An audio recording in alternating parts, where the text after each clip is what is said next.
Hail, hail, the Celts are here, and what the hell do we care now, guys? We are at the end of the week. Sadly, we're not doing this show again on a Friday. We're doing it on a Thursday. I'm going to be at Transmit this weekend. Sadly, Kneecap won't be there, but 50 Cent will still be there.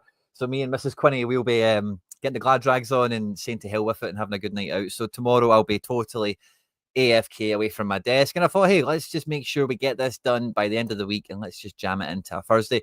So thanks to everyone that's joining us live and loud. Of course, fist bumps on arrival. Please do hit the like button if you're joining us live and you're having a good time on the show today. Let us know in the comment section thoughts, feelings, reactions. We've had two pre-season friendlies now. We kind of touched on the aftermath of the Queen's Park game. Celts are here. We're in attendance for that on the channel. We also had a transfer special video go out on Wednesday, as per usual, where we looked at opening the floodgates, and we just had this flurry of rumours that were like, not even rumours, but it was like Celtic are like close to completing deals A, B, C, D, E, and F. There seemed to be so much going on earlier this week. One or two of them have died down. One or two of them are materialising. We'll get into that in the video today. But since that as well, we've also had the friendly match we had with Cork, which was a bit of a continuation from really what we seen last season. We played two domestic friendlies. I forget who it was exactly, but we played Ayr United and then another Irish team. It might have been Cork again or St. Pat's or something like that. But we did the same thing sort of last year. And last year we did see like the academy boys get a shot, and we've kind of seen that happen. Again over the Cork match. So we'll break down anything we've seen from that kind of as a continuous little thread. We also had the debut of our first summer signing who debuted. I don't think that's the right way of saying it, but you know what I mean. It wasn't the Gren, it was Anamura, who we spent a good bit of time on the channel talking about. We had Japanese expert Alan from J Soccer Magazine on the 25th of June. Wow, by the way, you guys seem to really enjoy that. I'm just looking at the stats there. Over 10,000 views. You guys really enjoyed the video with Alan. Good banter, good insight, good intel. And on that video, we specialised on talking about YAMADA and Anamura. And that video came off the back of us running the rule, putting the eye test on Anamura, where it wasn't terribly convincing, to be honest with you. And I think we've all been quite buoyed by Brendan Rodgers included, how seamlessly he adapted into the Celtic team in the Cork City match. So happy to chat about Anamura. Any of the B team boys we've seen, we'll go through Cork, we'll go through the transfer stuff that we've seen develop. Because this week, I think since we had the transfer update video on Wednesday, which, point of recording was yesterday, we've not had any further movement, but I did go onto the board this morning before setting up for the video today to somewhat update it. All you guys, your comments are coming in on the wee bubble on the bottom of the screen as well. Love to see all the regulars here. Fist bumps to you all, heroes and legends and jungle gyms from around the world. Good to see.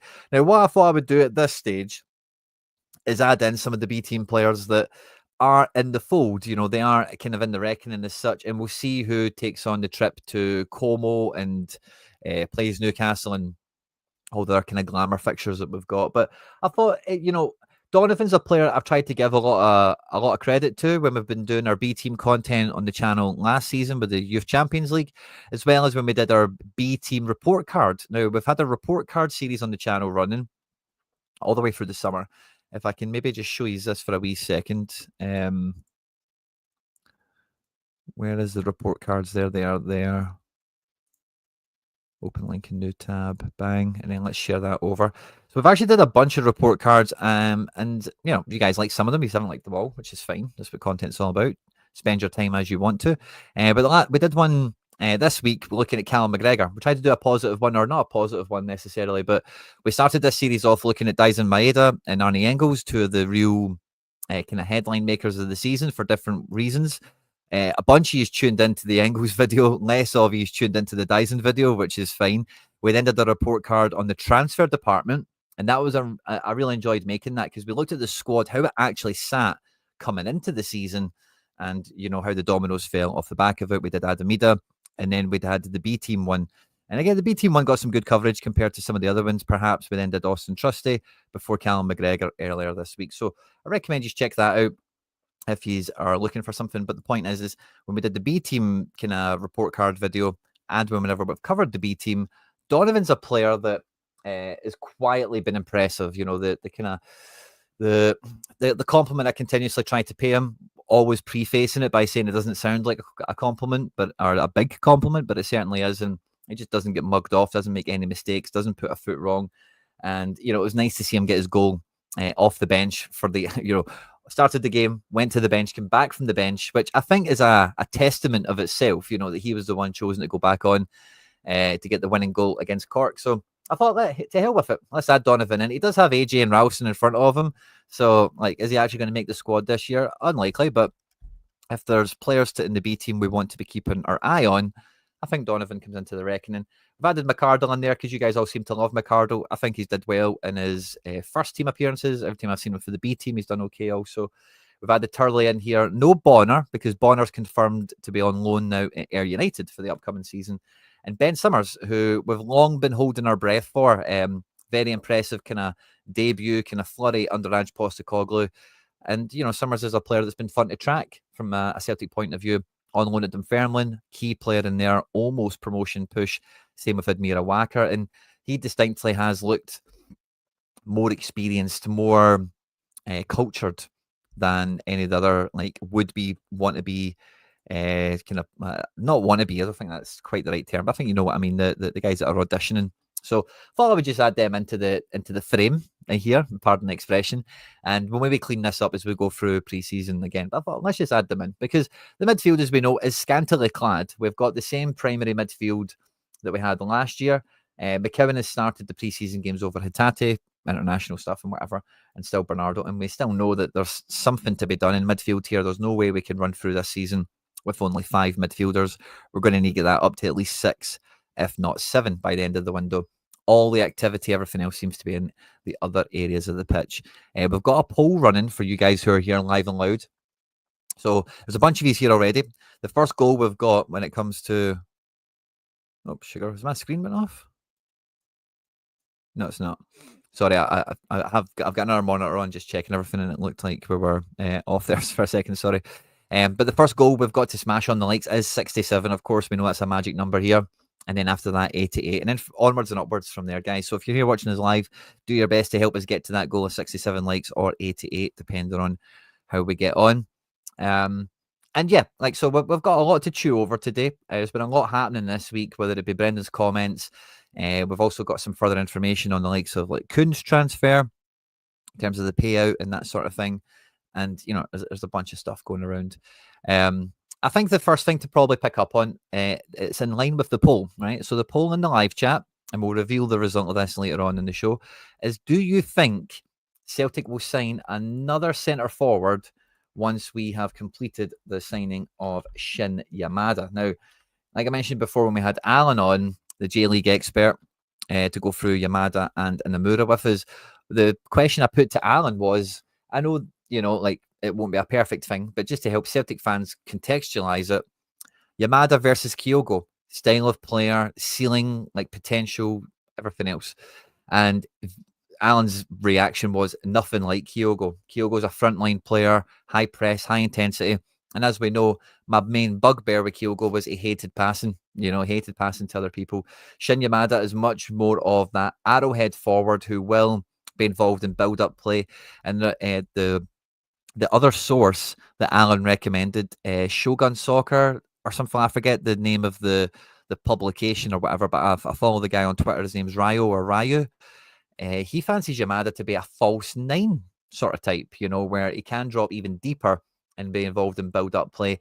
And if he does offer that, and he is quite proficient at that, gives us another dimension up front that we've not had, even with Dyson through the middle. Dyson, he's a great player. We love him in that, but he is not that technician. He's not that playmaker. He's not that kind of attacking driver, dictate the route to go and that sort of thing. So I think that actually opens up a bit of versatility here. It's hard to know exactly what Osmond is. Again, nice debut, encouraging to see him against Cork, and we'll see more of him through pre-season, I'm sure. And we expect Quinny to maybe sign a new deal and then get loaned out, maybe, if we can't get him loaned on, sold on.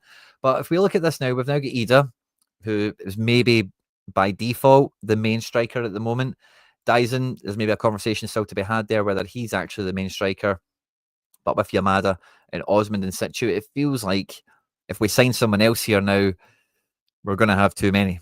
So it'll be interesting to see what the poll thinks, because Osmond, again, I wouldn't be surprised, all things, when the fullness of time, the window shakes out. We do whatever we do with Quinny. he gets an extension, he gets loaned out, he gets sold, any of the above, right? Whatever. And then maybe something could happen with Osmond where we maybe loan him out for 6 months to 12 months.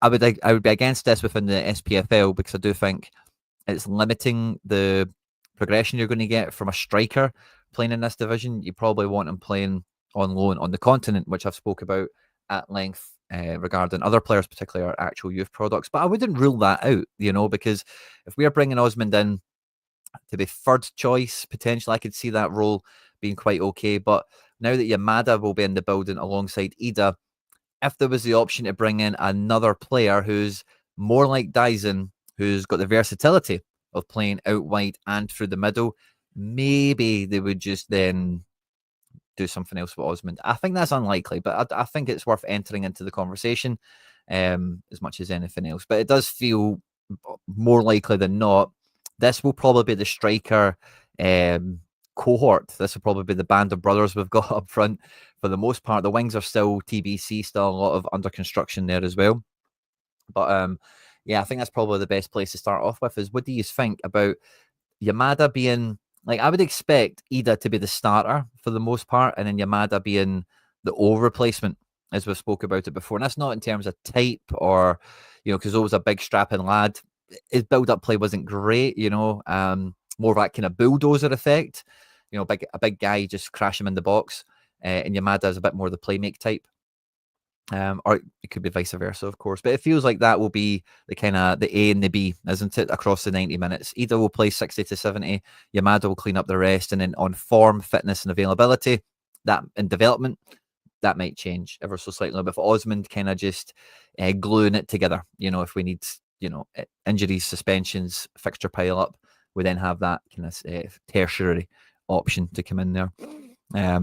Let's see what you guys are saying to it. Hail to you all, of course. Thanks to everyone that is joining us live and loud. Fist bumps on arrival. Get the like button smashed. There's a bunch of you here already.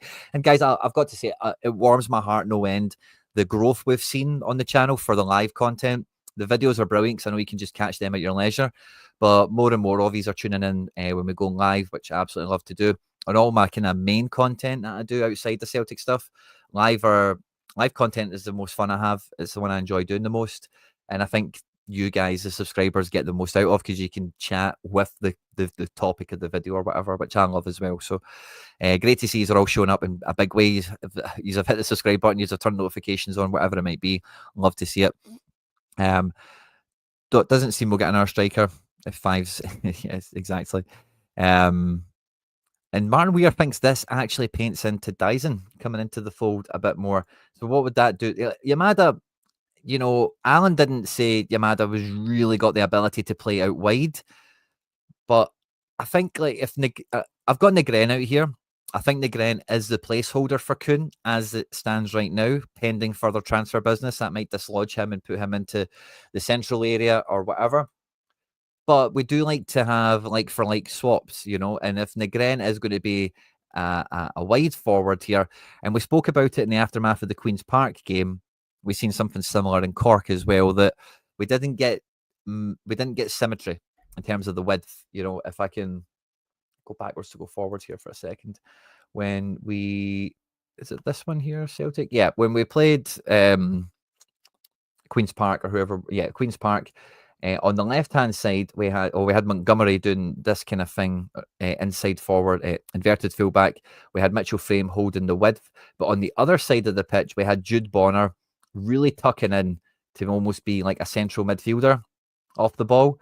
And yeah, that's kind of what I mean. We could see Negren being pinched in a bit more as like a wide midfielder. And we know Engels likes to bounce, or we know Rodgers likes to play Engels kind of out of position, as it were, not out of position, but he likes to stretch the midfield across the pitch and have them playing that way. So I could see a bit of an evolution in the front line where we don't need that unadulterated width that we've had from the Celtic wingers over the last couple of seasons with the likes of Kuhn and Maeda, where it was like wide guys, Negren could easily be pinching in on the more regular. And we spoke about this when it comes to the change of shape. If you just look at the green dots, I could easily see us playing something where we've got almost like a box midfield. Dyson's kind of second striker, maybe isn't crossing over to the right wing, but has that freedom to, if he needs to be out wide to deal with somebody defensively, he will and he can. And if there's not really any pressure there, Tierney can handle it or whatever else is going on. Maybe it'll be a bit more of a foil for Ida kind of playing in and around him, that sort of thing. So if that was to happen, maybe YAMADA could be a handcuff, could be a cover player for that Negren kind of role that we're discussing. So if that was the case, it does make it a bit easier to imagine Dyson through the middle on occasion. But I just think it's too crowded now to really think about Dyson essentially really being the main guy. Ida is good but not prolific. We need a fast, prolific box striker. Yeah, I would agree with that, Ian. But I would also, like, if you check out the report card we did for Ida, I think expectations and performance are up here for him. And it maybe did like here, but we all talk about him like he's been here. If I did my hand gestures right, you know. And I don't think he's got a lot of room to go before. Like, he bagged about 20 goals this year. And when you see how the goals kind of fell throughout the season, the punches and bunches that he did make when he did get starts, when he was scoring from the bench, that sort of thing. You know, I kind of keep saying this about Ida, but I think I wouldn't say he's like weak mentally, and I know it might come across that way, but I genuinely think mentally, if he has one eye over his shoulder at Dyson, at Kyogo, it just doesn't seem to be the same guy. When he was here on loan, no pressure, living his best life. When Kyogo left, he had no pressure, living his best life. And if he's surrounded by Osmond and YAMADA and maybe Quinny, I think he'll be a foot taller, he'll be a bit more confident, and he'll maybe take his chances a bit better. Where I've been let down with Adamida, Kyogo, Giacomakis, is their lack of build-up, their lack of actual like football, but you know, like actually on the ball, receive the ball in tight spaces, make a nice pass to someone else, then maybe get yourself on, you know, like Ida can drop into these pockets and we've seen him do it, but it never really amounts to anything. The best thing it can amount to is he gets fouled most of the time. You know, he's not same with Kyogo.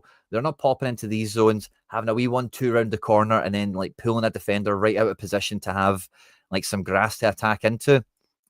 So that's the main thing that I worry about Ida or whatever. I'm not worried about his pace. You know, I think he's quick enough for the position, to be honest with you. He's not lightning quick, of course. He's not Dyson, he's not Kyogo, but I think he's quick enough.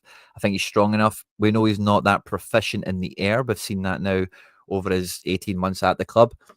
But I think the goals at Aston Villa just show me that he is a penalty box striker.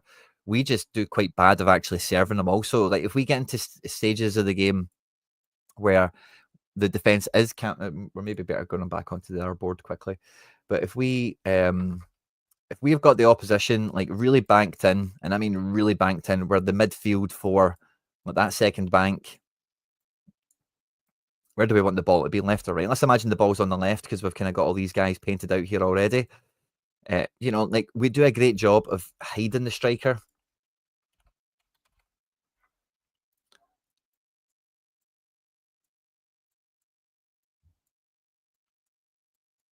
And find it really hard to get to them because, like, the SPFL defenses, for the most part, let's say 2/3, 3/4 of the teams defend this way off the ball, particularly when they're at home, or it doesn't matter if they're home or away, in fact.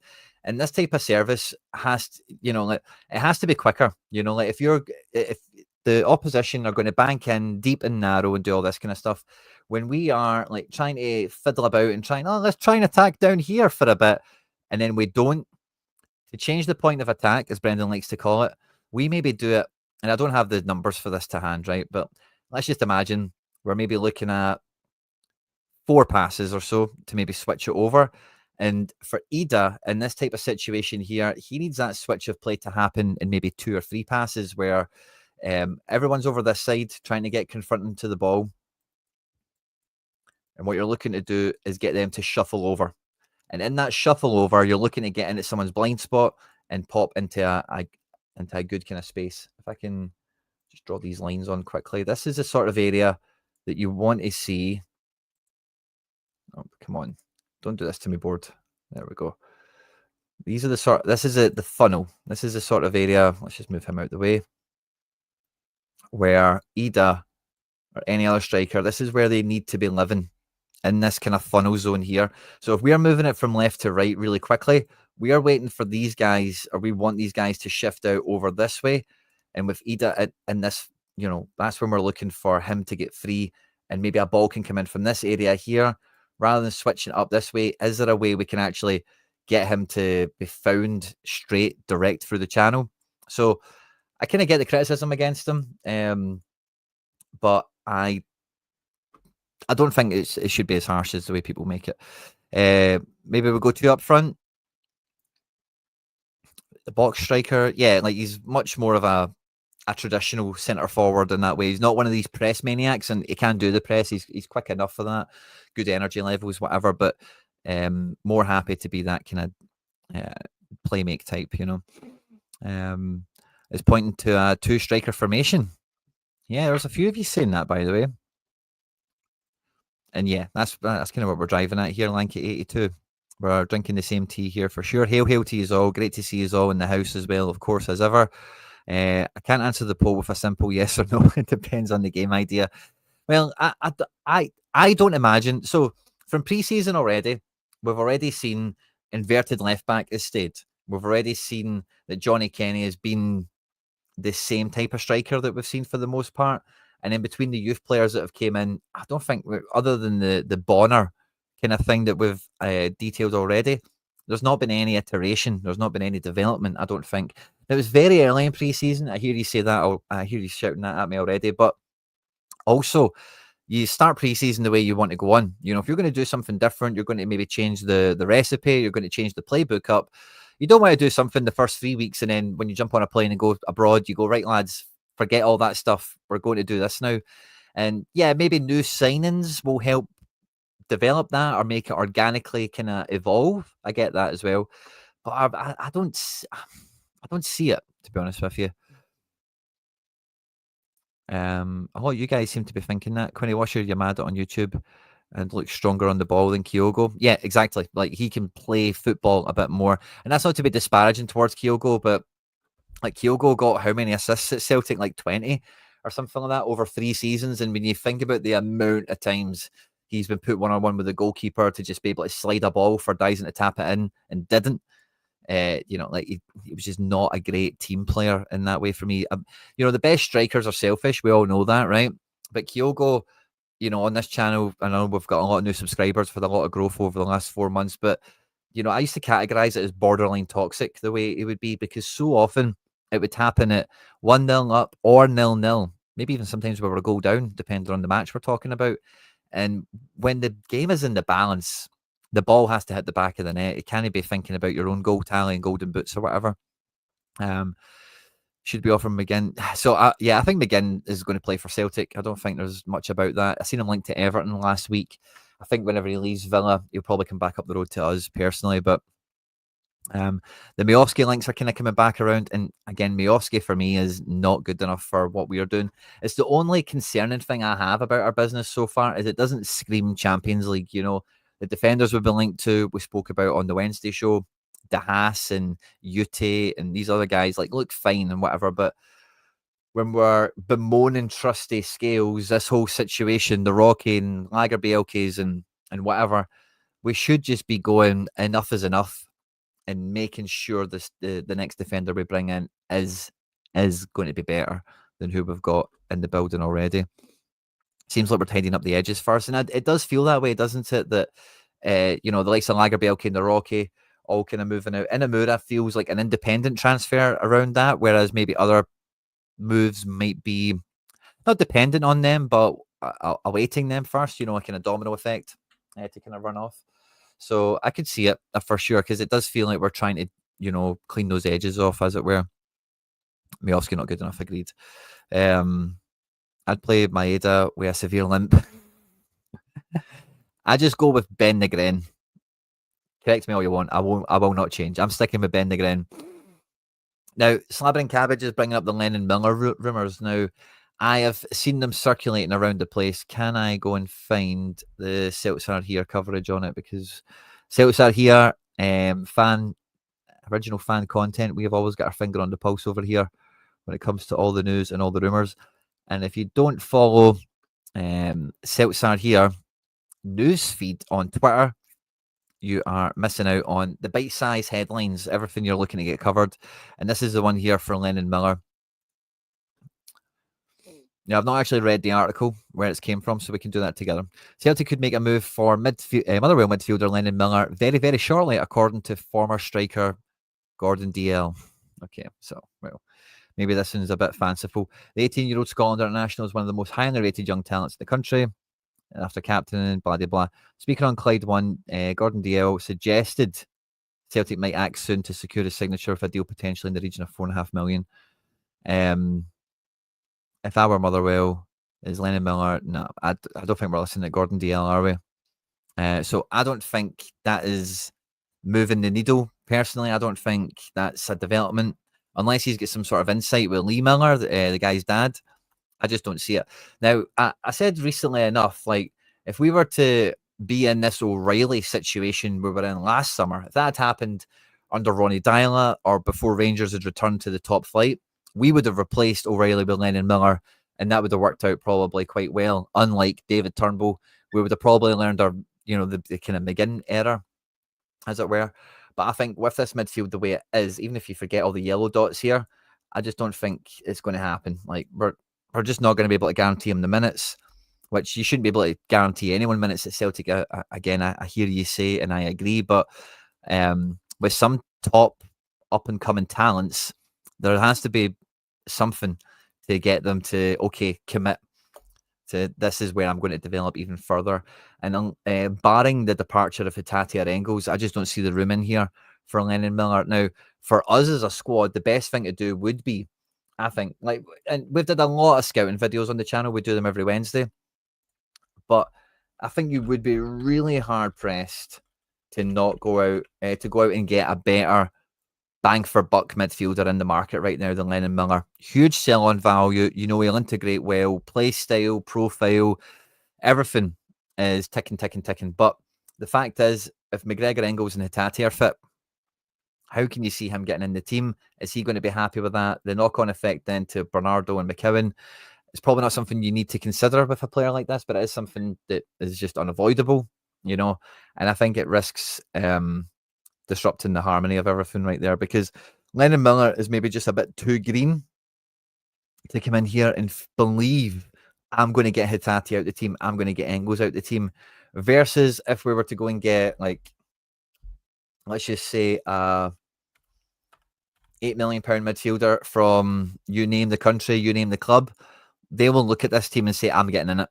Different situation, of course. And that's the kind of competitive level we want the squad to get to, where, you just need to look at some of the front lines we've had for very fleeting periods, but we've had like Abada, Jota, Kyogo, Giakoumakis, Maeda. We've had like really packed front lines over the last 4 seasons. And we've not had that in midfield. And I think we've felt that at times. Maybe when we still had Moy and O'Reilly, we still had that, didn't we?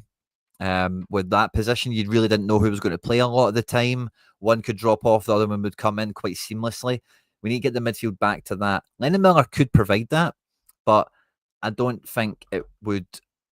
I don't think he'll sign up for it, personally. So I don't want to go into it too much. You think Ida could get frozen out? Wow, that would be bold. But yeah, I can't see that one myself personally. I think Rodgers, not that Rodgers' reputation is tied to trusty Engels and Ida, but you definitely feel that, and I'm pretty sure there was some rumor reports that went along to confirming this as well, that like because we overspent in the summer, and I say overspent, but like maybe the budget for Ida was 6, we spent 9. The budget for Engels was 9 or 10, we spent 11 or 13 or whatever. But because of that, it had a knock-on effect. Probably not budgetary wise, because we've got plenty of money, but maybe like credit in the bank wise with Celtic and Brendan Rodgers in January, because those signings hadn't really lit the house on fire and, whatever. So I think the better the Ida, Engels and Trusty does, Rodgers knows that gives him more strength, that gives him more power to go to the board, to go to Michael Nicholson, Peter Lawwell, Dermot Desmond, Tisdale, whoever he needs to go to, and say, we're spending the money on this kid. While these guys are kind of in no man's land, the last thing you want is Ida to turn into an Barkas kind of situation, or a Jetty, or, these kind of problems we've had. So I don't think Brendan will court that kind of situation. I think he'll do his utmost to avoid it, to be honest. But not impossible. Very interesting thought to add into the chat. Yeah, too much money tied up in him. I had to get it and watch this one. Love it, Boyheed Bob. Love it, mate. Thanks for joining us. I'm more concerned with the back line. Get a couple of bruisers in. Yeah, the defence is. So the last time we kind of painted the defence up like this, we know it's Tierney, CCV, and AJ. But then between the motley crew here of Anamura, Scales, and Trusty, it's kind of anyone's guess, isn't it? I think Trusty will be preferred from what we've seen early in pre-season, as well as, of course, like, again, when we did the Trusty report card, it's very easy to, everyone just gets so focused on the Atalanta game. He actually had a number of pretty strong performances for us last year, but the main fly in the ointment for me on Trusty last year is he only played one derby match, and that was the cup game. He gets subbed off at half time. Didn't play them any other time last season, so again, has development to go and all the rest of it. But I think Inamura, I'm on record as saying he looks like no kind of left back, right? But against Cork, he looked like a handy left back. Like in the opening stages, he was kind of in the inverted position. He was kind of stepping in front of Trusty and getting on the ball in this area. We've seen him really effective out in this zone here, and he was very quick and very keen to try and get balls into the box and had some lovely passes, lovely range of passing, good eye for it. Very much surprised me. The one thing I'll say, I was on Celtic World Order, who I seen them in the chat on the page, but I've not got that far down on the live chat yet. So fist bump to you guys. Thanks for joining us. But I said to them, oh, Jesus, Inamura. Oh, I've just totally went blank. Oh, yeah, of course. He's just came from the J League. They're halfway through their season. The J League, on a lot of metrics, is ranked above the SPFL. Never mind the League of Ireland, you know. So to come from playing first team, top flight Japanese football to playing an Irish team in pre-season is a gap, you know. It's a gap, you know. So impressive. Nice to see you hit the ground running. Great first impression. And against like maybe the bottom 4 or 5 teams in our league, I think you get a bit more confidence that you could use them now, don't you? The cup games against the Wraiths and the Cowden Beefs and whatever, you've got a bit more faith he could come in and be that cover for Tierney more than anything. Does he have some sort of centre back kind of range? Seen him in the hoops, he looked more centre backy than left backy when we watched him in Japan. But seeing him in here, you know, it's like, okay, I could see him living this life, you know. And on Trusty, like against Zagreb, Trusty, when we were so dominant against them, found himself in the left back role. Again, in Amura, if we're super dominant in possession, you could see him from centre back, even roaming into this kind of territory here and being effective, because getting the ball from defence to midfield is the main problem we actually have in possession. Trusty, Carter Vickers are not great at it. They're fine enough. Scales is the best of the bunch, but it's not really saying too much. Scales is fine. I'm a big fan, obviously, but he's not perfect at it. And then Amura might be capable of filling that void, you know. But yeah, the defense still needs like, and again with all these lefties here, we've got Montgomery and Frame still in the picture here. It's like without you know, it's so many question marks, isn't it? And but if we were to buy another one, who did they kick out? Who did they kick out the fold? It feels like Welsh. Somebody's mentioning here he also got his injury. Rogers was quick to say that his shoulder popped back in, so he'll be fine. Maybe needs to get some surgery or something. We're probably going to end up carrying Welsh until January. I would suspect he's probably going to go fine. Let me go get the surgery. I'll stay on the books here at Celtic. I'll get back to fitness, and then you can move me on. Is what I imagine to happening. But it feels like Murray is like the 4th or 5th centre back to be in the frame to give us that homegrown kind of coverage. Brendan likes him. Ange liked him. He struggled with injury. He's looked the part alongside Trusty in pre-season so far. And again, against the bottom 4 odd teams in the league or whatever, I think Murray showed that, you know, he could handle his own in there. Yeah, exactly.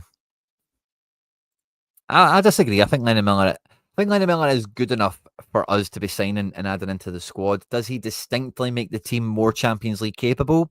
Hard to say that. I would go along with that for sure, but would be a great move for us. 5 million release clause for Miller. Yeah, wee bit of a deja vu there, isn't there? Well, we make Welsh Red now. Rogers did say, Rogers did say that his elbow, pardon me, his shoulder did pop back in, but it will stick Welsh in red. Keep him down there. The now Martin Weir. Thanks very much for the catch. Yeah, it is all speculation. It is indeed. Can't wait to see Yamada. We would struggle to pay 30 million for a player at his peak, never mind an 18-year-old from Motherwell. Agreed. And yeah, Celtic World Order, R.E. Miller. There's a difference between what a team want and what they will get. If the release clause is actually 5 mil, then put it in an actual offer. Yeah, fair enough. Andy Irvine. I've always thought that. So Andy Irvine is very attacking midfielder. Like he's not a defensive guy. Could probably do a bit of box to box, but I know from covering West Ham on my main channel before when we spoke about him coming into the fold, the West Ham fans were telling me he is like an attacking midfielder. And I think that the links to him are only because he's Scottish and it's like homegrown and it's lazy journalism. I don't think we're interested in him at all. I don't worry about Hatate at all. I'm buzzing. There's no anyone's coming anywhere near him. Um,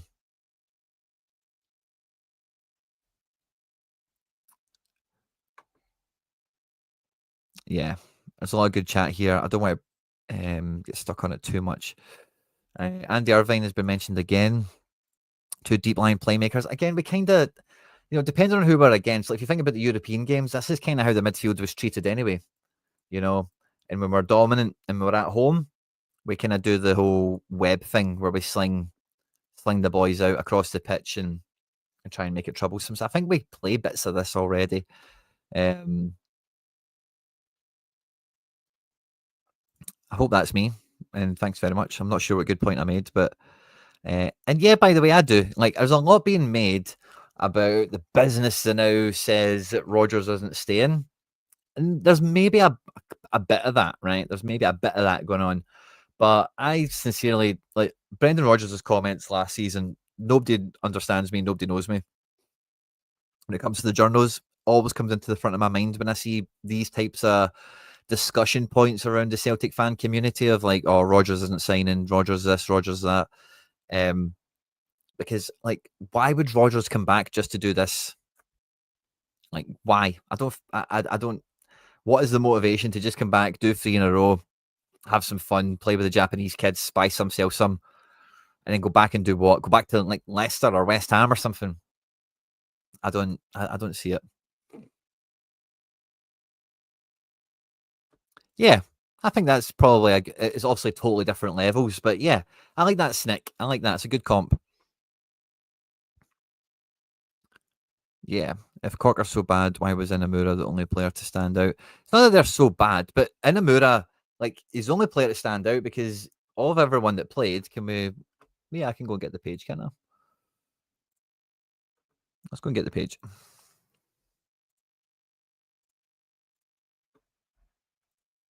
The Celtic. They are the best team in Glasgow. Sorry. Let's have a look at it. So we've got Celtic versus Cork here. Inamura looks the best because Sinisalo played 45 minutes, first appearance of the preseason. Engels, again, has played half a game of preseason. Forrest, that was his first 45 minutes of preseason. You can probably see where I'm going with this.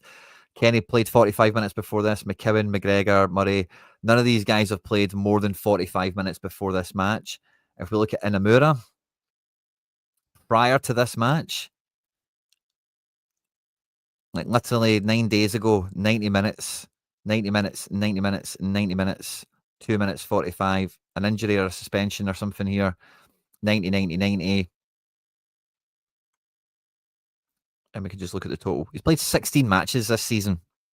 You know, he's coming straight off. We've seen this effect before when we signed Hatate and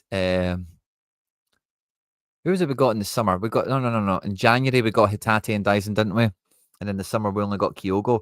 But when Kyogo first landed, I wonder how hard this will be to find. But when Kyogo first landed, he was like in full season form, wasn't he? Yeah, he just finished a season where he scored 21 goals in 15 games, came to us, played 20 matches, scored 12. I wonder how hard it'll be to find that. It'll probably be damn hard, won't it? Let's have a peek. But I think it's not much of a stretch of the imagination to say Anamura is match fit, is fighting fit compared to everyone else. You know, it's like a boxer. If you want to think of it that as the kind of comparison. And it was the 21-22 season, wasn't it? Yeah, 21-22. We're almost there.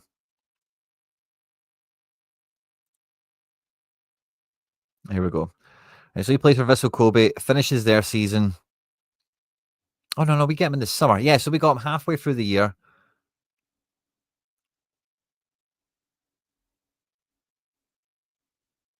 And then, yeah, really just kept, same sort of situation. We bought him in the summer. Didn't seem to. Why did I think maybe it's the January boys I want to look at. I don't know why I had in my head there the wrong way around there. But yeah, on hot form coming out of the J League and then comes into our league and is smashing. And then we know we kind of broke down. It kind of, and you remember all the chat back then as well. It's like he already played a full season before he came here. And you really felt it kind of dragging on him, getting through to the back end of the year. And then into the final furlong of the season. Just less prolific, more injuries. And yeah, so that's kind of why, to be honest with you. Like, look, 2, 3, 4, and there's a lot of injuries there. 5, 6, 7, 8, 9. 9 in the second half there. So I think that's why. Like, I still think Engels looked sharp. I think a few of the guys look sharp, but that's why Anamura like stands out. I think has been the most nippy because he's fully ready to rock. Cork are match fit too, are they? Well, they're clearly in the Irish League and not in the J League. It's a bit of a, imagine Cork played Albrecht Nagata.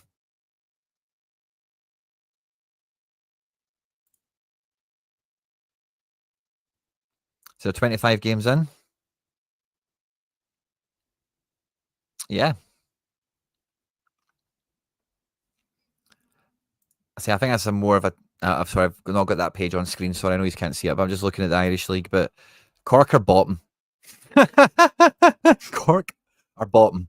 Now, I know Anamura's came from one of the bottom teams in the J League, but Cork are bottom. They've conceded 41 goals in 23 games against these teams.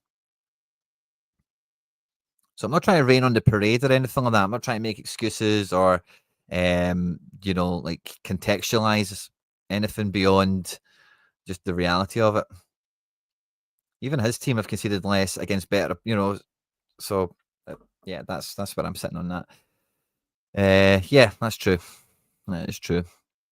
Only in now. Can't believe Cope. Yeah, so Jonisuke Suzuki is the big miss for me. He went for 1.2 million euros. Would have been an ideal signing for us. I think the chat is absolutely firing, guys, and I'm right behind it. When Maeda makes comments like "I'm nothing without my club," yeah, same. I was really happy to see those comments as well. Back, like a month ago now, wasn't it? And I think Tate said something similar about winning awards and winning medals is the main thing.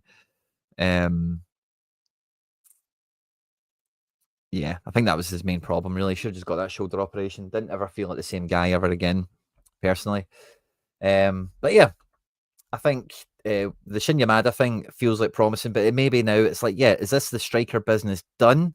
We still need to see what's happening with Yang. He was kind of rumored to go. We know Forrest is going to be in the building. None of you guys fancy Negren to play this position for the team, and I kind of see why. I get it. But like I mentioned already, it feels like he's going to placehold Nicholas Kuhn for the moment. You're not going to get me with that one. You're not going to get me with that one.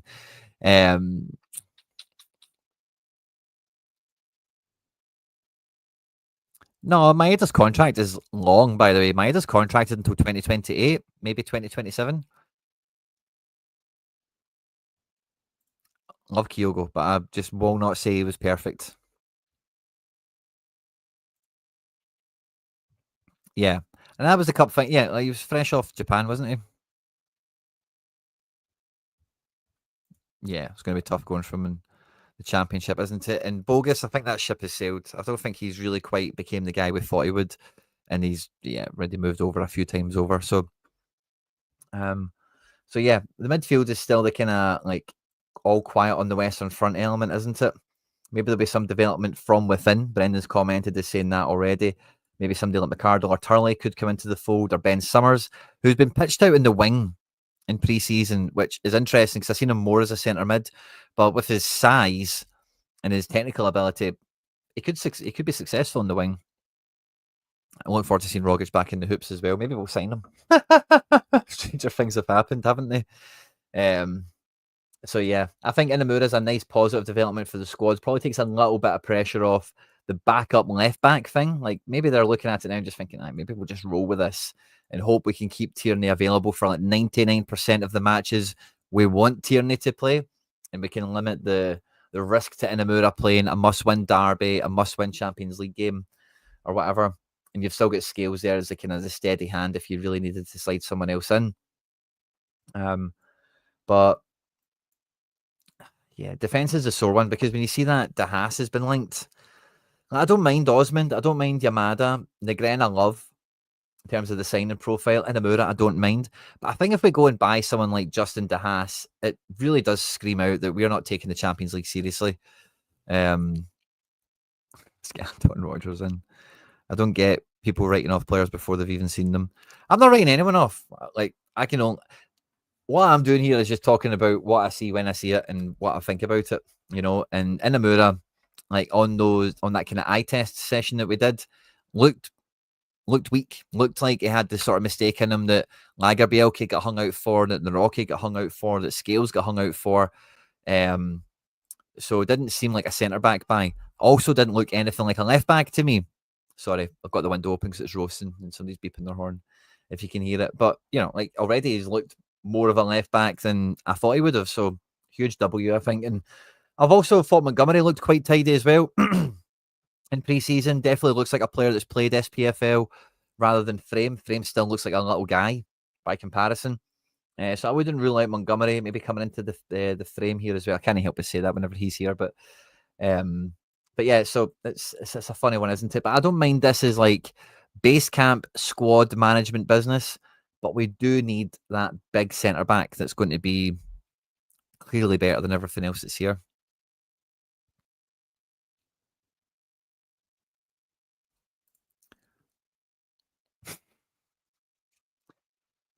I know I've got some opinions that stink. I don't mind admitting it. And fair enough. Maybe I'm just being a bit paranoid on the comment there. Yeah, so I think that's the boy Ute, isn't it? We covered him on Wednesday.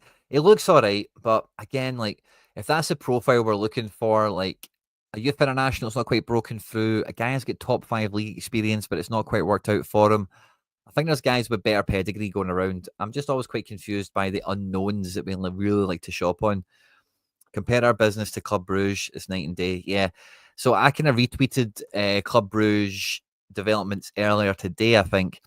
They're one of their best players against us, Jashari, who had lots of you guys in the Bruges content telling me was we should sign that boy Jashari. And back then it's like, yeah, good luck with that. We're not going to be. AC Milan have had bids of, I think, 25, 30 million euros rejected. They want 40 million Bruges. And they put a post out saying Jashari's staying. We've not had our bid accepted. We're keeping him. And wow, big balls on Bruges. You would never get Celtic acting like that. Kuhn was an unknown, and I would definitely agree that Kuhn was a bit of a surprise to me how quickly the deal got done and ultimately how successful it's been. So I always do my best to give everyone the chance to show themselves and be the best version that they can be when it comes to that. And I thought Nicholas Kuhn, we actually gave him a lot more rope on this channel than anyone else, because even though in that first 6 months everyone had written him off, similar to other players, I'm not going to name them, but similar to other players, we on the channel we had seen enough from Kuhn in those early stages where he has something that no one else in the squad had, and if we could get a bit more out of him, he could have even just been a bit more effective than what people thought. Obviously, super jumped on in that regard. I think in today's game, Larson would not be an unknown.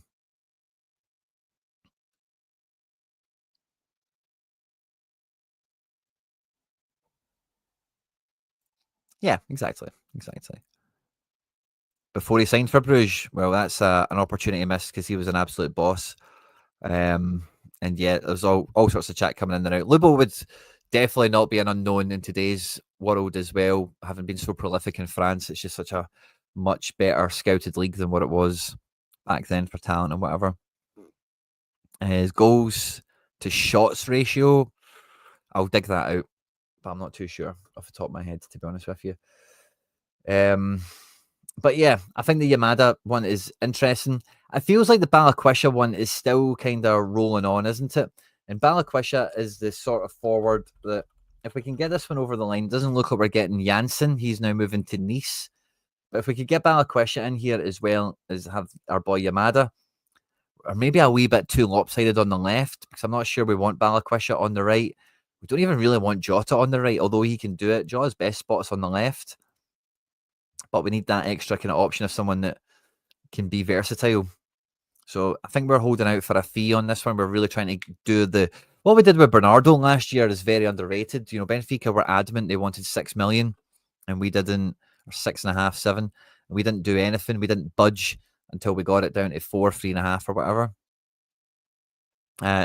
If we do that with Balikwisha, it'll be winning a watch. I'll be very grateful for that. I think it'll be very good business. Hey guys, we're at 57 likes. Our goal on the channel is to get to 67 likes when we're live and then push to 88.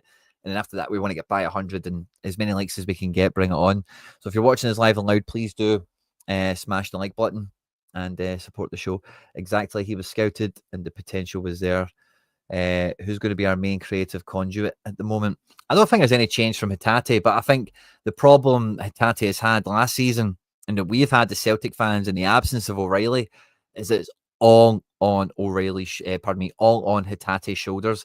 Engels doesn't really have that unlock the defense ability, and McGregor is always been kept with a handbrake on in Brendan Rodgers' system. We don't get McGregor, although he had one of his best seasons ever. Feel free to check the report card video we did earlier this week.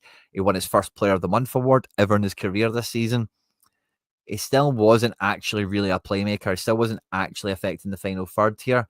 And I think whether Negren starts out wide or was to start in the middle, he is going to be able to shoulder some of that responsibility. And like I say, off the ball, build up play, whatever. I wouldn't be surprised if we had this kind of approach a bit more. We focus more down on the left. We tuck AJ in. We give Negren license to come in here and play with Hatate, who will be on that kind of press support position, that attacking midfield thing alongside the striker. And then having somebody like Negren in here who can pick a pass, who can shoot from the edge of the box, who can do something a bit different, just help Hatate flourish and be a bit better. So I like the development here. I think Negren is a huge signing. I think he is, honestly. Like, if he had any longer on his contract, you're paying 10x for him than what we did. So I think Negren is a huge signing. I think he's going to make a big change to our creative workload, the responsibility to be shouldered. And yeah, Negren loves the press as well. He said that himself. He loves to run. Doesn't strike you when you look at him as being the quickest, but it's not about actual pace. It's about application.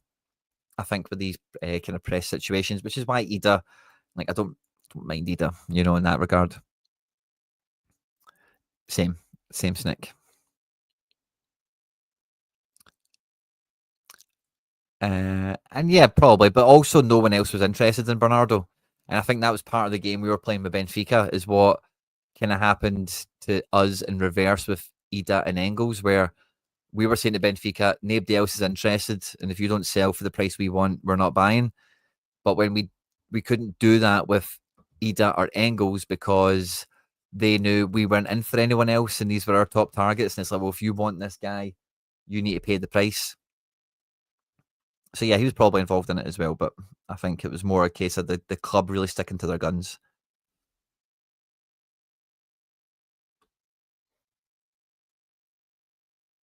Yeah, that's a good point as well, Snick. If we spent 10 million euros on the Gren, I think there would be a totally different POV on the window business to date. So I do think he is a key level. He's a best 11 caliber player, and to get a player in like that right now, I think is a huge win. It'd be way better if we still had Kuhn. And I know you've all got your own opinions on Kuhn, that's fine, but all things being equal, I don't think Yamada replaces Kuhn. And Yamada doesn't even replace Kyogo, like I mentioned before. For me, this is more of an O replacement. He does now getting up to centre stage, and the Gren isn't really a Kun replacement. The Gren is kind of maybe.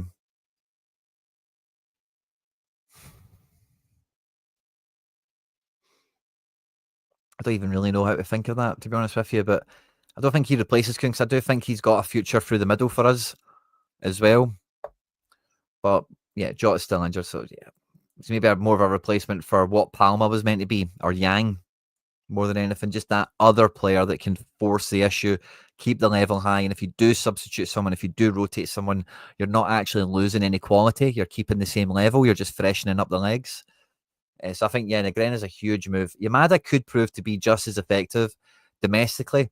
But like I mentioned with Anamura and De Haas, the Dutch centre back we're linked to, and Yamada, they just don't scream these are Champions League level signings.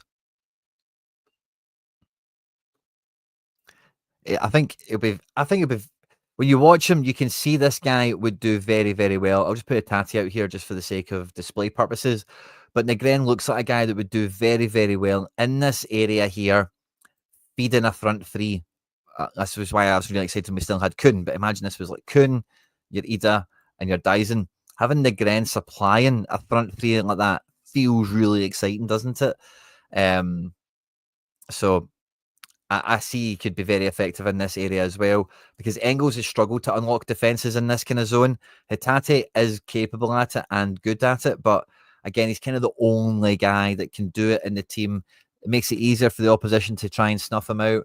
And then if he doesn't work, if he's not on it, the team not breaks down, but runs out of ideas quickly. So having someone else that maybe from a wide area can nip in and make that a bit easier, I think you're just going to see a lot of players get better, I think, as a result. And yeah, Yamada can play football, but he wants the ball into feet. I think we're going to go 4-2-3-1. So you're thinking we have the back four as you would display it. Probably going to sit Engels next to McGregor, I would imagine.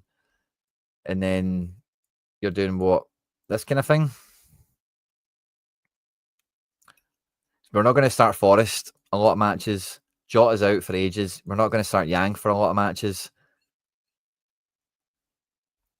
There's more signings to come, I'm sure, but I'm not too sure again, like a lot of this stuff that you're, and it's not just you guys, but just every Celtic fan says about, oh, we should do this, we should do that.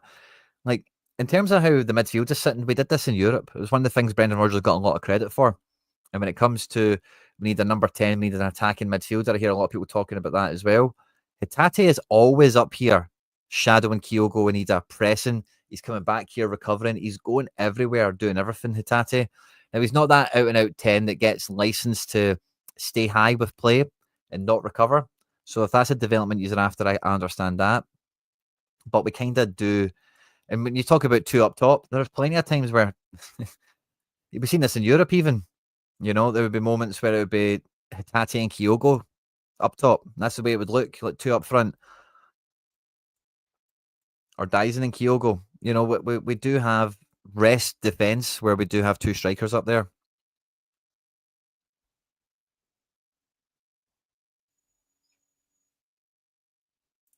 Yeah, that's probably quite fair, Mr. C. I do think Engels has got more to add to his game. Like, he needs to add more to his game if he wants to be a top level footballer, whether that be more defensive nous, whether that be more creative output. If he wants to move on from Celtic, he needs to add more to his game. There's no getting away from that. But you're quite right there, Mr. C. People are kind of, what's that old saying? If you judge a fish by its ability to climb a tree, you'll always be disappointed. Something like that. There's definitely a little bit of that creeping into things. I think that's an Einstein quote or one of these famous philosophers or whatever. There's definitely a bit of that with Engels where people are judging him by standards that aren't totally appropriate, but he has to improve and he needs to add more into his game. There's no two ways about it. Yeah, totally. Why is any comments defending our players not getting? Sorry, mate. I'm not doing anything deliberately, to be honest with you. I just kind of see the ones that grab my eye and stick them up. Is there anything? I don't think I've missed anything. Sorry, Big Rab, if you feel that way, but I don't think I'm not deliberately doing anything. That's all I can say, certainly.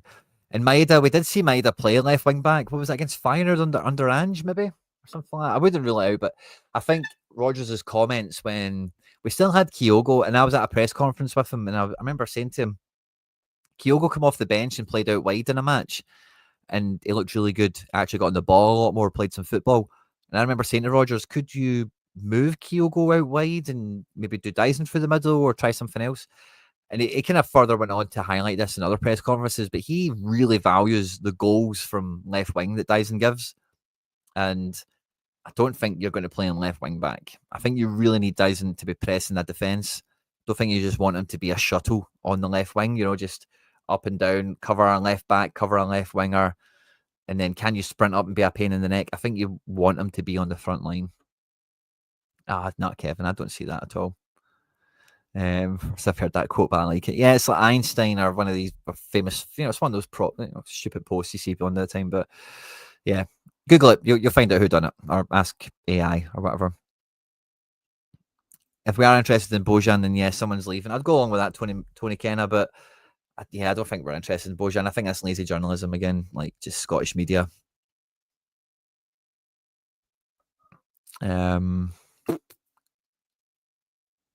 Yeah, I don't think so either. I think Hatate and Dyson are very much clear on the grass isn't always greener. I think the sort of club they would leave us for hasn't came in. And I think they have quite clear aspirations of, if I'm leaving Celtic, it's to go to a top team, somewhere. It's not just to go and play for Brentford. I don't think Brentford, I don't want to say Brighton anymore because Brighton are like obviously pushing for Europe and whatever. But like Brentford, Nottingham Forest did all right last year, didn't they? But you know what I mean? Like, I don't think these guys leave for those types of transfers. I don't think they turn into Kyogo and get the first bus that comes along either. We're close to 88 likes, guys, on the live, so really appreciate it, by the way. And then when Jota comes back, there might be more of you can really see the full master plan come back into effect, where Jota could play left, Dyson could come through the middle, or Jota could play right, Negren could, there could be all sorts of fun stuff that happens, even with the current squad when everyone's fit and available. But I do think I don't think there'll be another striker. That's kind of what I was at. So we've got a poll running. A bunch of you have voted in it. It's very, very tight. I'll leave it open for another minute or two. Will we sign another centre forward this summer after YAMADA? At the moment, the eyes have it. We will sign another one. A lot of you guys think. I don't see it personally. I think Kenny will probably go. If we can just move him here. And I think this will be the striking department for the year. Personally. And I think we'll probably have I think we need another winger to come in. Whether that's Summers, I'm not too sure. Whether it's Tilio, I highly doubt it. Yang, I don't know. I don't mind Yang in the squad. I'd happily keep him around and stuff, but I just don't think that's going to be the way it pans out. I think Rodgers is looking at Dyson Jota, the Grand Forest, these three strikers, and then you need one more winger, ideally someone that can play both sides. And then that's probably the front three positions like catered for.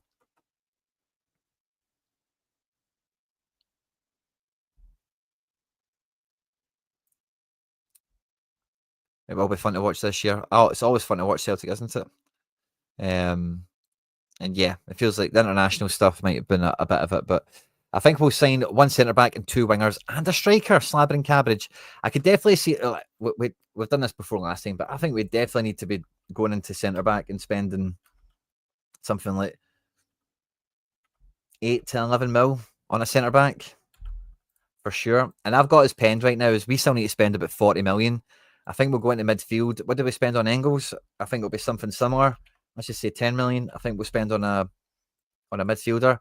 And then I think we'll get another. I don't know if I don't want to put them in the middle because I don't think there'll be a striker. I don't know if I want to put them on the left or on the right, but I'll just put them here. I think we'll buy another winger. Just put a big W. And let's just call it 6 mil. Nope, not 36. I think we'll do something like that. I think we'll spend, from where we are at the moment, the thick end of 30 million. At least. That's what I'm kind of at. If only, indeed.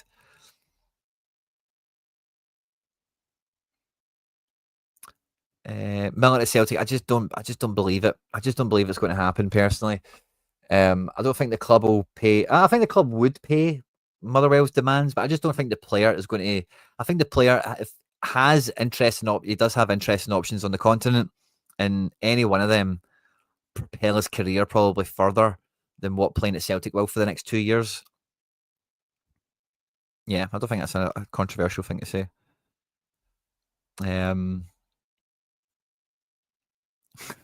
Lobble just fainted.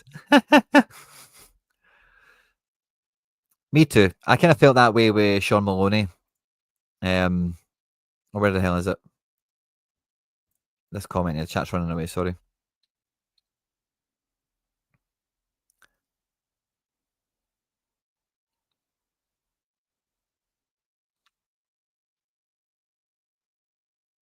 Yeah, this name always comes up, as well as the Copenhagen boy that was on screen here a second ago. Was it Perea or something? Yeah, these names keep coming up in the chat. I would like to see it, but you know, Leon are not going to get relegated anymore. But when that was kind of the situation, someone like Duj Kaleta, like I'd like someone who has just operated at the top level to come into defence. Same as Tierney. Like defence is one of these positions. If you look at what Schmeichel gave us, what Hart gave us, even Carter Vickers to a very lesser extent, but guys that have just operated at that tippy top level at defence just give you an extra layer of composure.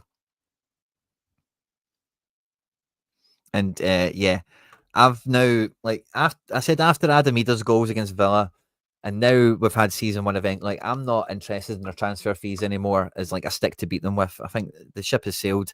To evaluate that, to talk about it, it was just poor fund management from Celtic. Like I think if we got Ida for where we wanted 6 or 7, we got Engels for like 9 or 8 or whatever we wanted, we would have just probably signed someone else in January to replace Kyogo and everything would have been fine.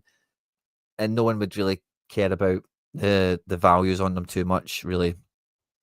But I do think this is going to be a window of two halves. I was saying this when I was on with Celtic World Order the other day, but I think like this type of business, the big centre back, the midfielder that we're craving, and whoever the kind of the final winger is, Balakwisha or whoever it might be. I think this is going to be a window of two halves where we're cleaning up the rough edges, as somebody in the chat mentioned earlier, getting Laggers, Naroki, try and get rid of Palma, Quan, try and get Tillio apparently is going to get a shot pre-season, so let's see what happens there. Johnny Kenny, try and get those guys out the building. Welsh as well would have been in that conversation, but not anymore. And then from there, add in Negren, add in Anamura, add in Yamada. There's another player coming up in the chat as well. You guys have mentioned Ambrosino. Ambrosino we touched on the Wednesday show. So if you want to chat about him a little bit more, check out the Wednesday show we did yesterday. But one that is like, I would be quite happy to sign a guy like that, you know, but it doesn't scream Champions League. That's the only thing that I stop myself with some of these moves, getting too excited about them or thinking that'll be business done. Is like, who thinks this is going to be the move that gets us Champions League progression where we were so close to knocking out Bayern, you know? I think if we had Kyogo in that team, we would have done it. You know, I think that's how close we were, quite sincerely. And yeah, Ambrosino and some of these other guys, I just don't feel that it really gives us proper Champions League level depth.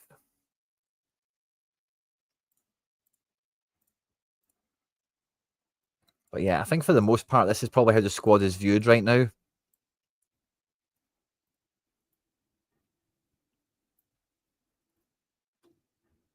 Oh, Evian, by the way.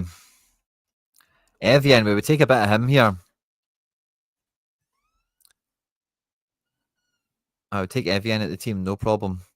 And Hueg, JPH. Yeah, I wouldn't mind JPH, but I think he's now that we've got Negren, I think if you had Negren and Jens Peter Hueg, JPH in the same team, I don't know if we lose a bit of dynamism. But Evian, I would take. Evian's nippy. Evian fits the mold.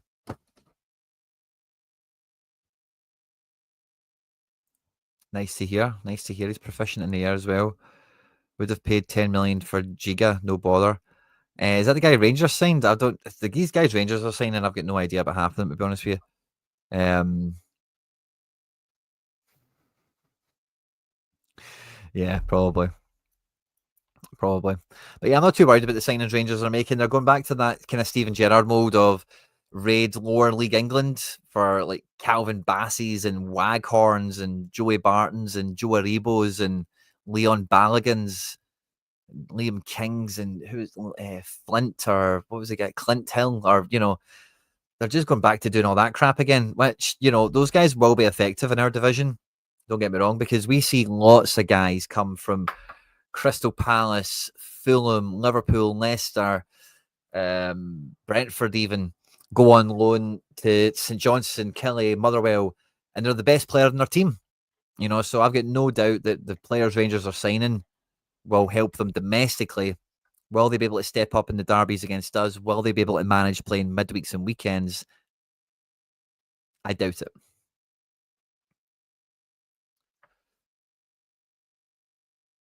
I'd like to see a defensive midfielder worth about 10 mil. Yeah, same. I think it's more going to be another Engels type is who we buy. So I think like the way modern football is kind of going, particularly with teams like us that want to press and are possession dominant, you kind of want what I've started terming over the last year or two is like a Man United midfielder. One of those guys that does everything. They're not a defensive mid, they're not an attacking mid, but they do everything. We kind of have a midfield made up of guys like that. Hatate is really the one that does the most of everything, really wins the ball back in recovery, is involved in build-up play, and is an attacking player, actually penetrates and gets into the box. Engels is a bit more of a kind of pendulum swinger, where he's kind of just progressing the ball from defense into attack, but doesn't ever really get into attack and doesn't ever really get his hands dirty in defense. And like I mentioned before, McGregor's kind of always got the handbrake on under Rodgers because Rodgers wants him to be the center of the universe. But McGregor had his most prolific, or one of his most prolific seasons this year, did get involved in the attack, does recover and defend, and the success that he has to that we can talk about another time, of course. But I don't think we'll get an out-and-out defensive mid. Unless something like Negren and the team evolves, I don't think we get an out-and-out attacking mid either. I think we get someone who is all-round, box-to-box, line-to-line, can do everything, can go everywhere, can tackle anyone on the pitch, can pass to anyone on the pitch. The Swiss Army knife, great way of putting it. But they do have to have that nose for danger that we're desperate to have here on the channel, because Bernardo has that more than anyone else in the team, but he's not really super defensive, is he? Yeah.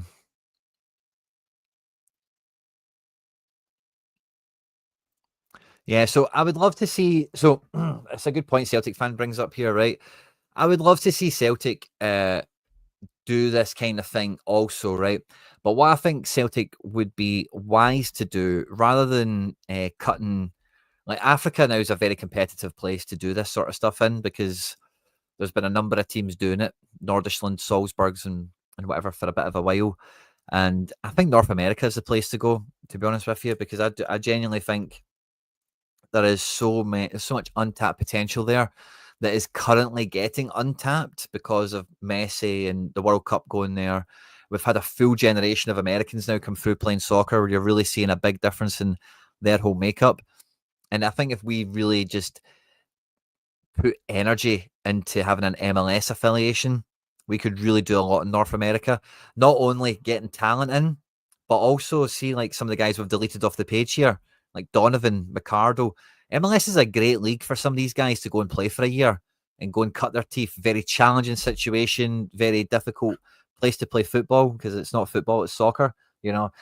Different type of game, different type of league, obviously, but has lots of challenges. And you just need to look at the likes of Alistair Johnson and a few other players that have came out of it recent times into Europe and been quite successful. Bayern Munich have got links, and lots of big teams have got links into MLS, and it's not quite had the strong pipeline into Europe that it wants, but it does have a pipeline into Europe. We have organic links there as well with expats and everything else as well. And again, if I was a decision maker at Celtic, the number one club I would be trying to tie in with is Philadelphia Union. They've got the best for me, youth development policy in North America. They've sold a 14-year-old to Man City. They've got lots of great players coming through their ranks. I think there's a good Irish contingent in Philly as well. So there's that little bit of that organic kind of, we're all kind of Celtic fans anyway, if we were to support a team. And yeah, in due kind, we could send them players, we could steal their best players. It would probably work for all. Mark McKenzie, I think it's still in France, but he came out of there, and yeah, I'm a big fan of the Philly youth system, and I think that would, rather than going to Africa and like trying to play the same game as everyone else, but you're 5 steps behind it, and there's rules and regulations, cross border stuff, and work permits, and all. I would just go somewhere where you know you can get a win. You know you can have an organic link up as well, because Celtic fans like organic link ups. They don't like commercial link ups. So if we were just to be absorbed into CFG, I don't think Celtic fans would have been too happy with that. But we did feel like a de facto member for a few years. But what I think we should do is we should have our own CFG, the Celtic Football Group, and you maybe have like your Admira Wacker, you get your little team in Ireland, you get a team in America, and then is there a team in Croatia or Greece or somewhere like that that's maybe a bit more, that you could just have a little kind of network of like 3 or 4 clubs and kind of do your thing. Um, yeah, totally. Vancouver Whitecaps, yeah, would be decent as well for the whole Canada exposure. A lot of Scottish people in Canada, of course. Um, yeah, could be all right. Vancouver doing very, very well this year. And yeah, Ian, I get that. Fair. Okay. I don't, whenever I'm talking about stuff, I don't think about the geopolitical context around it. I'm only thinking, I don't read the front pages, I only read the back pages. Is probably the best way of describing myself, personally. So yeah, I think there's still a lot of work to be done. There's been some nice movement this week. I think Yamada coming in here, it makes me feel like we're done with centre forwards, to be honest with you. And if Balakwisha or someone else is to come in, it's for more versatility out in the wide areas. I've got a sneaky feeling between Yang and Telio, one of them is going to stay and play a role in the team. Maybe Telio, because Yang has kind of done that shift now, whereas Telio maybe thinks, aye, I'll do that. It's all funny pages now. You can say that again. It's very correct, Ryan. But the thing with Celtic fans and a lot of football fans is they hear that sort of thing and they think that's plastic football, plastic clubs, and we don't want a part of that. I've supported Man City since '99, and one of the things that's really kept me engaged with, I wouldn't even really say I support Man City as much anymore after they won the Champions League. I kind of felt like supporting them was kind of completed for me, because I know we weren't like super successful when I was supporting Celtic in the 90s and the early 2000s. It started to turn at that point. But Celtic was like my big team. We got into the Champions League, we went to cup finals, we pushed for leagues, and Man City was like, Man United with a big team. I kind of hated that. They had Paul Dickoff in their team, he was Scottish, whatever. It's a story I won't go into. But they were kind of like the underdog team I really supported, and I loved watching them, even though they get money injected into them and maybe kind of got put on steroids, as it were. But the thing I love following about Man City right now is how they operate as a group, and how they operate as a football entity. So I really do think that they're leading the way in so many ways. And for me, like we're talking about front pages and back pages, for me, football is the one unifying thing in the world. Like, and I know that might sound a bit idealistic or whatever, but one of my favorite players, two of my favorite players growing up, was George Weah and Andrei Shevchenko. They were both great players, but part of the reason I loved both of them is that they were like against the odds player. They weren't Italian, they weren't Spanish, they weren't Portuguese, they weren't English. They came from, I never heard of Ukraine or Liberia before those people played football, and they came from the weirdest places in the world, but made it coincidentally to AC Milan, both of them, and won European Player of the Year, Golden Boots, Champions Leagues. And that for me, I remember having this kind of penny drop moment when I was really young, thinking the smartest person that's ever been born could be born in the jungle of Africa or in some jungle in Asia. And because they're in a third world situation, they never get to school, they never get to uni. The world loses out on the person that could cure X disease or whatever. And then on top of that, the best footballer that's ever lived might never actually be seen but then you see that George Weah comes from Liberia, Shevchenko comes from Ukraine. There's probably been other examples, better ones we can talk about in the modern day.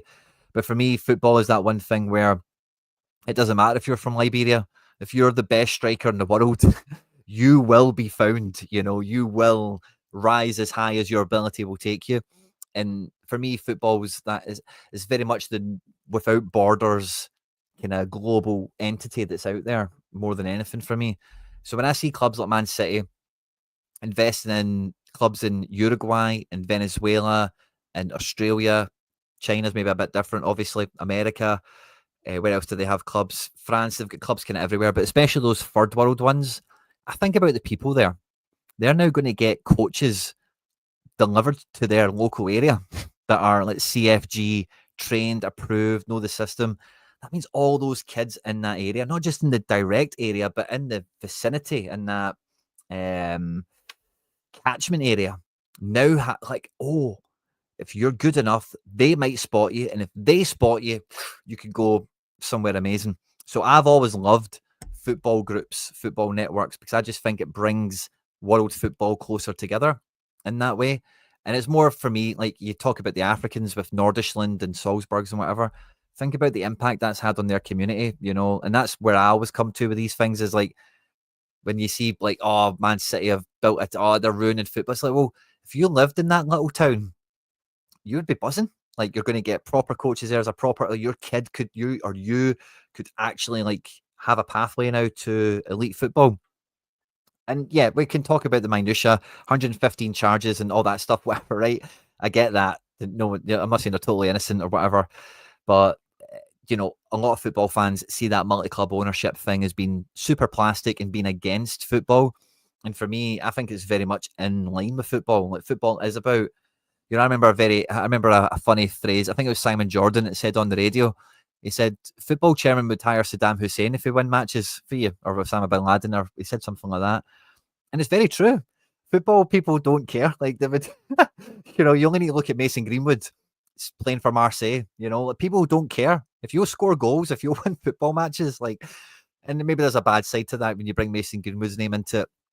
I think he's know what I'm saying. So I'm always quite up for Celtic going to Australia, going to America, places that's organic. I think makes sense for a team like Celtic because we have a very pronounced global footprint across the world. We're not like Man City or like Salzburg or like Paris or whatever, where you're trying to manufacture a global fan base. We already have that, which is why we're ahead of the game. And now with all this extra Champions League money coming in, now with us selling players for real money, like we are bridging the gap that the English Premier League money is put upon us. And when we bridge that gap, like we will overtake so much of world football very quickly. Is how I feel about it. Anyway, and yeah, so like the Africa thing, like cool. Yeah, maybe we could do some African football academies. We could do that stuff. Go and scout some players, build some infrastructure there. Fine. But I'd rather we did it on a more kind of like where are Celtic roots, where people get the fabric of this, because it's not just about building players out of it, but from the cultural perspective, you want to put a satellite Celtic into Australia, you want to put a satellite Celtic into Philadelphia or wherever, then you want them to breathe Celtic. You don't want it just to be a commercial operation, hire people on minimum wage, and it's just a kit and it's just a color or whatever. You want that to be like an outpost and like a satellite operation, don't you? A rebel outpost. Yeah, whatever. You can have your own personal opinions on it. I'm just trying to put into words. Like I like football groups. I think they're very good overall. Yeah, Bilbao, Betis. I don't know if Bilbao would right be up for it 'cause they wouldn't take players off you. Um, is that going for Man City over Man United? Is that what you're saying that is? Yeah. Oh, okay, fair. Yeah, I'm not talking about the people. I'm just talking about the football element. I'm not the political guy. I'm not talking about anything other than the football element. And I'm sorry if you want me to talk about both sides of the coin, I've just not got it in me. Not got the headspace. I've not got the interest. I've not got the knowledge. So I'm not going to speak on it, defend anyone or attack anyone in that regard. I just talk about the football part of it.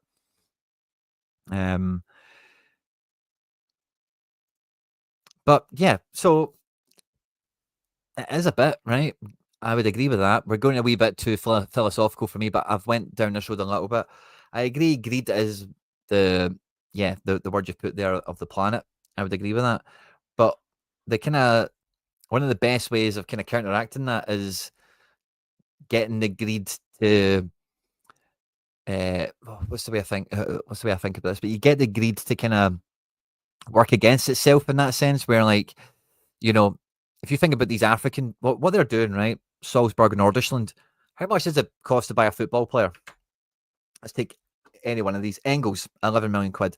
Rather than spending 11 million quid on a transfer fee for Engels, the greed of Salzburgs, of Nordisland, they've said, we'll spend this 11 million quid and build a facility. We'll build a training centre and that will produce, because we're greedy. We don't want to buy one player. We want to buy infinite players for that money. So I agree with you, but I think there's ways where you can make that work to the net positive gain of humanity. And yeah, you invest in these areas, you produce one player that's worth 40 million, job done, you know?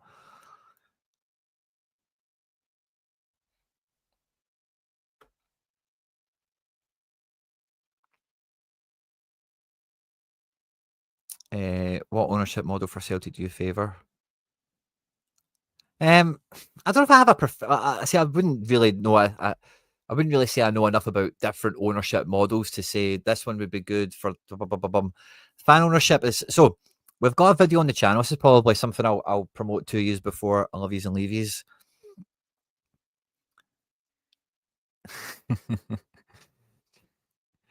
um,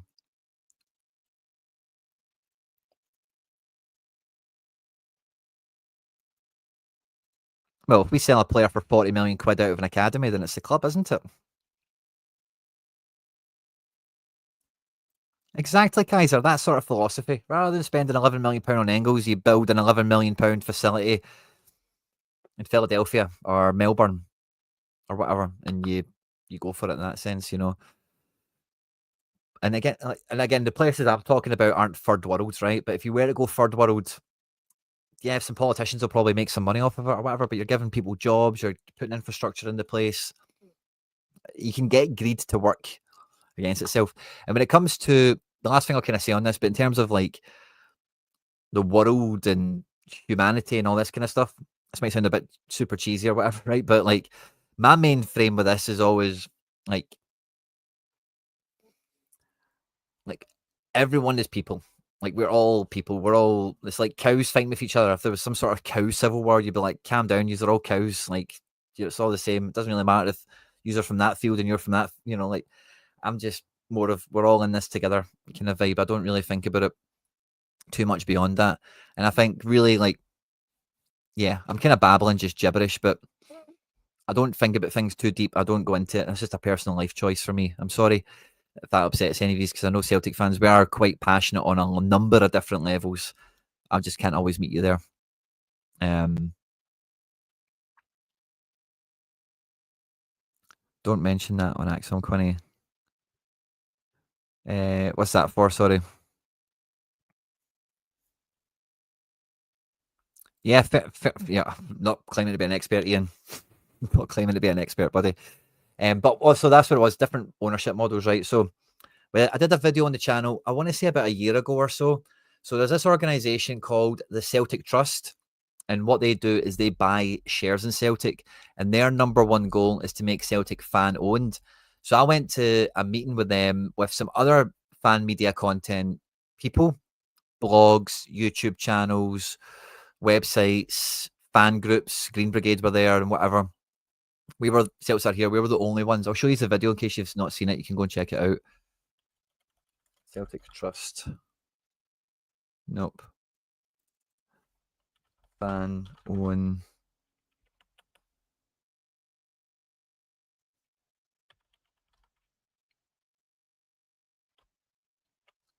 The Celtic Trust. Right, let me find this video. What the hell did I call it? Let's buy Celtic, maybe.